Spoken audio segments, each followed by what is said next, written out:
those. Yeah. Okay. Cheers, guys. Happy Wine Dad Wednesday. We are going to have a really fun little discussion about Zinfandel.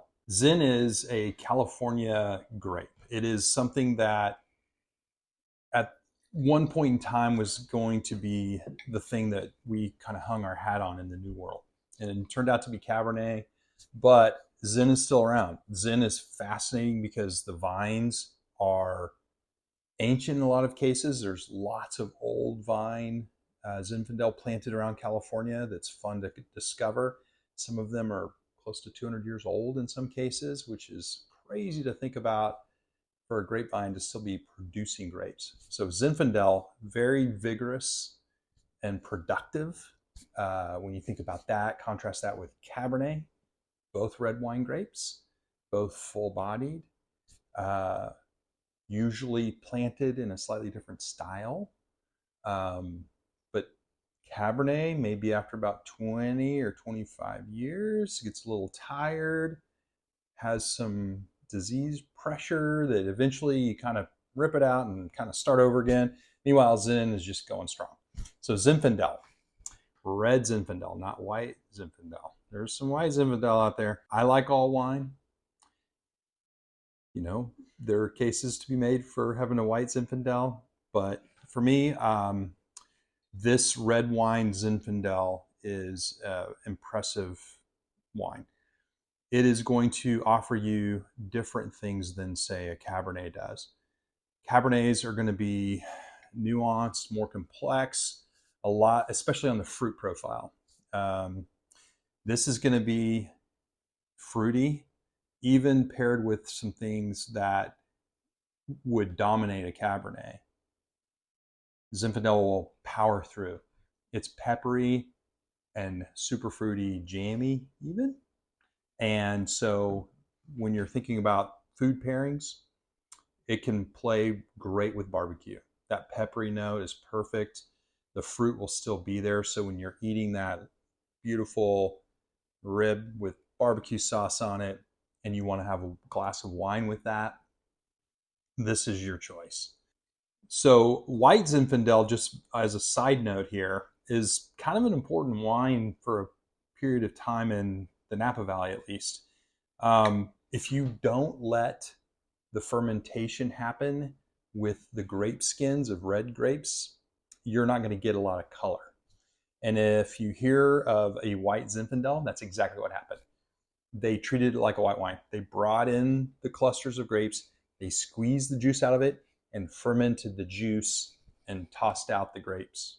So the skins didn't give all that beautiful red color like we have here. And it also is basically a lighter version because it's not getting all of those lovely compounds and components and inputs that you get from grape skins when you ferment. So essentially, a white Zinfandel is usually meant to be served chilled and just enjoyed, consumed. Don't even think about it. It's just an alcoholic beverage on a hot day.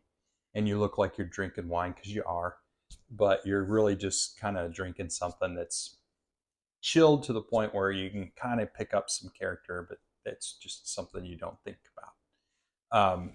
Red Zinfandel, however, usually pretty hardy in whatever climate it finds itself in California. So you can find this stuff planted all over the place.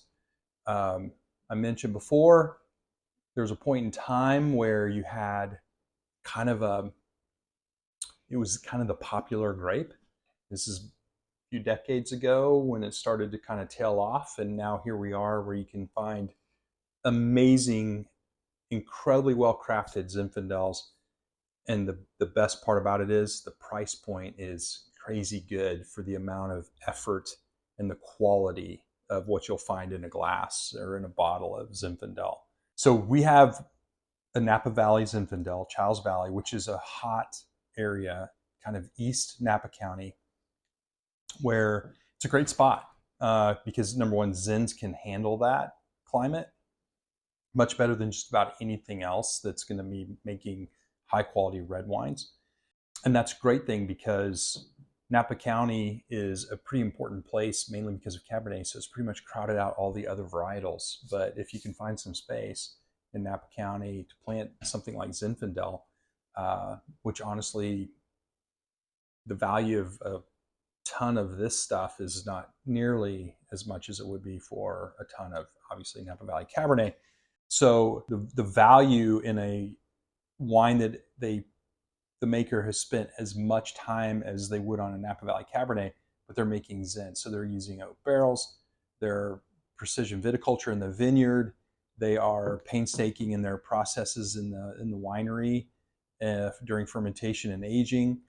But the difference is you can get a very nice Zinfandel for $30 to $50. Whereas if you're trying to really hit the sweet spot of a Napa Valley Cabernet, it's going to be quite a bit more than that. $150 is not unusual for a very good California Napa Valley Cabernet. So the pricing is, if you're trying to get the most bang for your buck, Zinfandel is great, and still enjoy that with some more robust types of food pairings. So it's a great wine that people often overlook or forget about. And on the nose, it's going to remind you of a red blend that might have a lot of Cabernet in it, but there's going to be some subtle differences. Some non-fruit notes. There's going to be a little bit of a peppery note, perhaps on the nose, and certainly on the palate.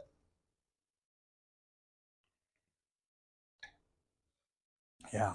So fruit, and then some of the non-fruit things. Bright fruit, obviously red fruit. And when we say that, we don't mean like, well, are grapes red? Actually, these kinds of grapes, when you pick them, they're closer to black. So red fruits are more like, raspberries and cherries and the kinds of things that even kind of a plumminess to it are all present in this Zinfandel, and some of those notes are also present in Cabernet. But then it takes a sharp turn. The way that fruit's presented is brighter, like maybe even a little bit more tart. And then you have this peppery note that is really fun. And you can enjoy that on its own, but it's definitely made for food.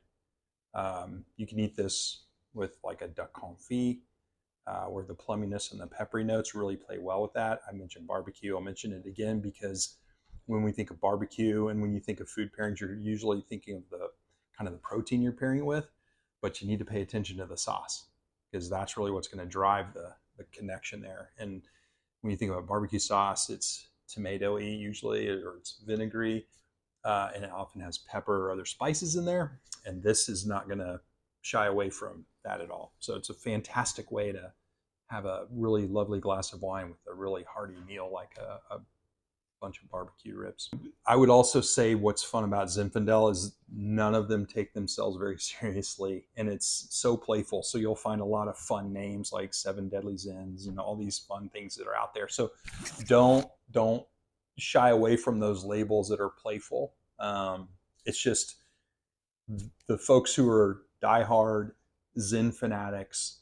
There are people out there who love Zinfandel and is so thankful for those people because they're keeping the dream alive so that we can drink some pretty amazing red wine made from that grape varietal. So enjoy and embrace the playfulness. It's a wine that doesn't take itself too serious, which is refreshing in a place surrounded by Napa Valley Cabernet. So yeah, it's a fun wine to go out and explore.